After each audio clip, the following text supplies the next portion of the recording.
This is a reading from the Gospel of John, chapter 3, verse 29 and on.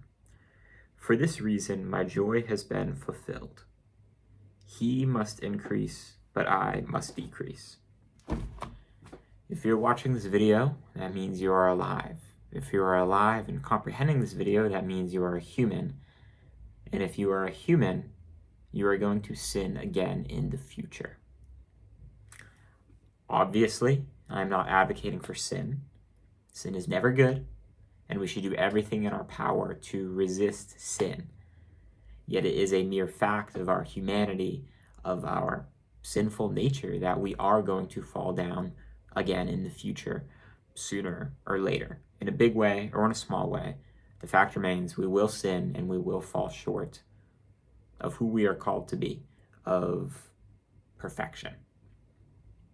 Anyway, there are many videos, I even have some videos on this channel here about what to do in a time of temptation.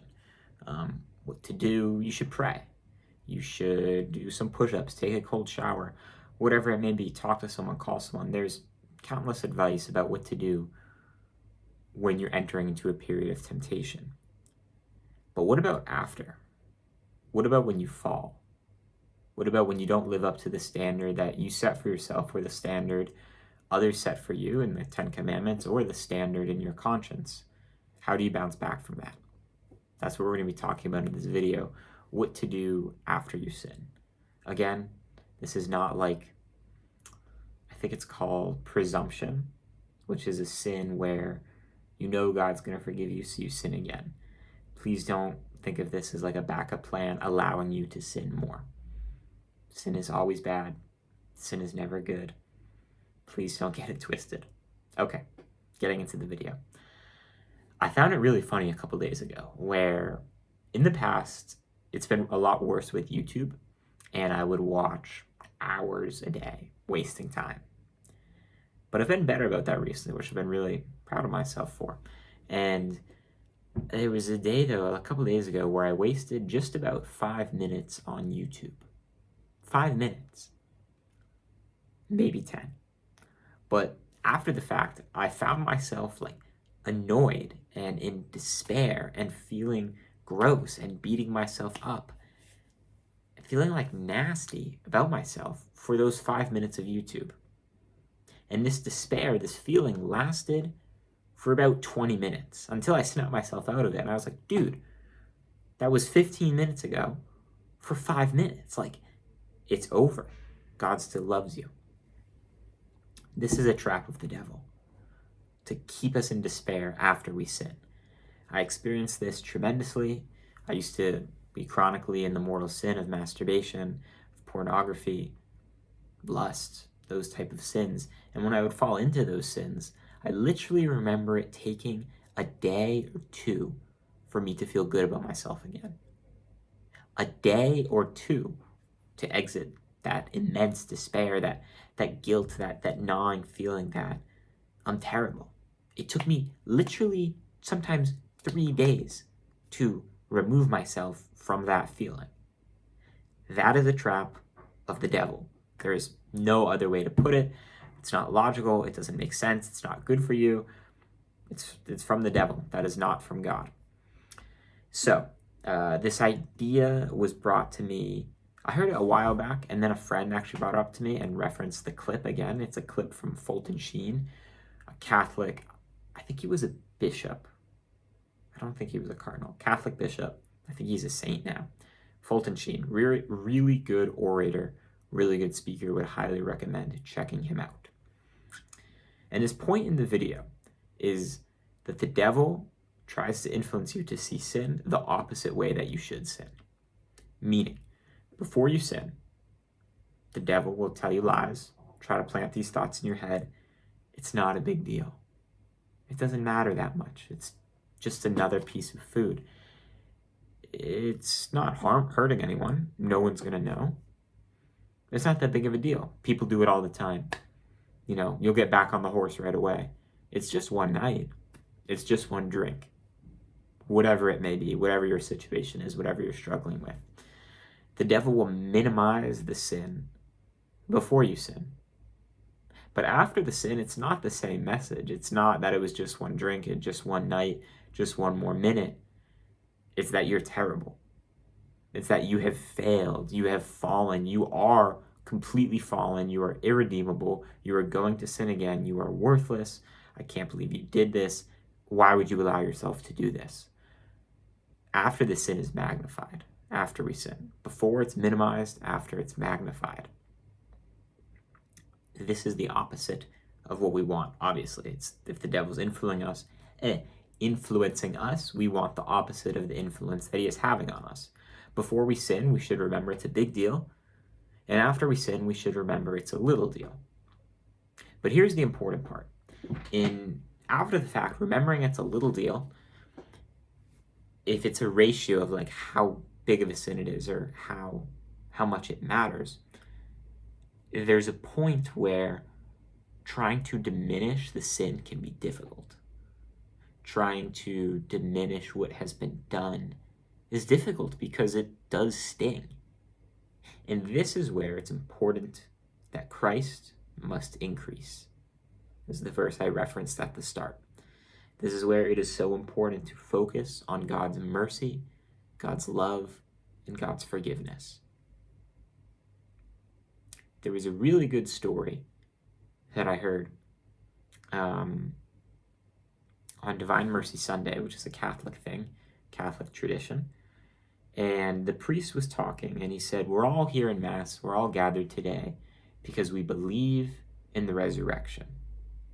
And not only do we believe in the resurrection, but we believe it so much that we allow it to influence our lives, to bring us to Mass, to celebrate Christ's death, passion, and resurrection. But what is the next stage, and I believe what he said is more difficult to believe, but also to accept and act on, is God's mercy.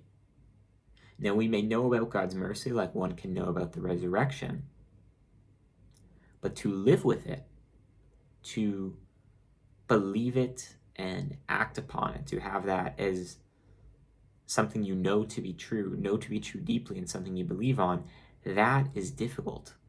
And it doesn't sound difficult because it is a good thing.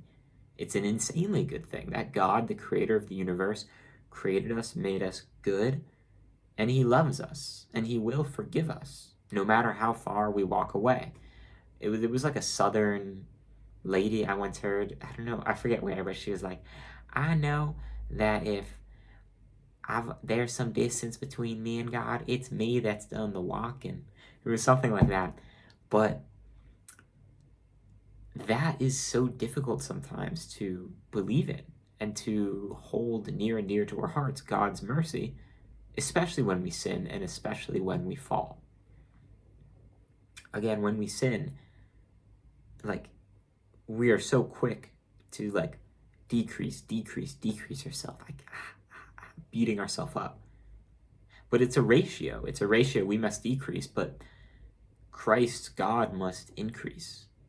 And after we sin, we shouldn't glorify our sin.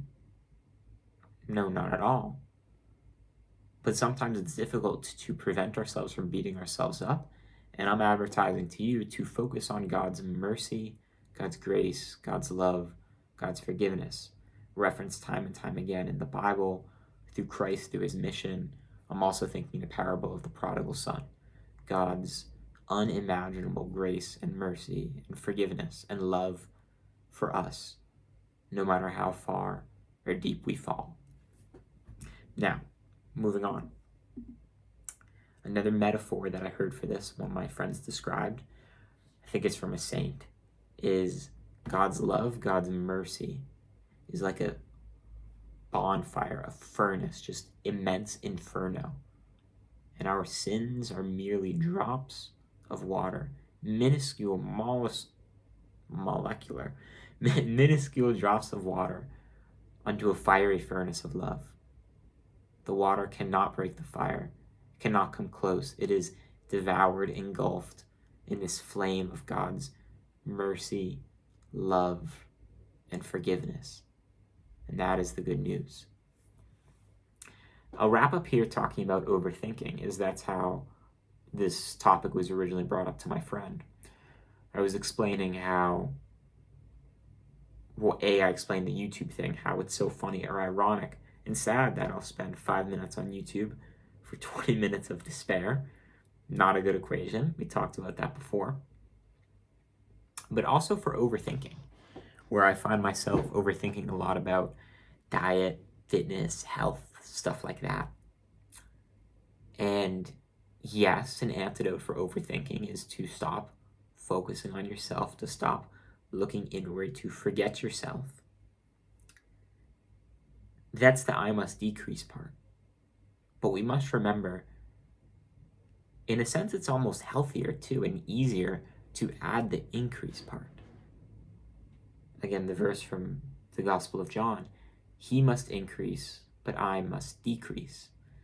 So in our overthinking, again, a solution is to stop thinking about yourself, to stop thinking about your health, your nutrition, your schedule, your routine, what's optimal, what's good for you.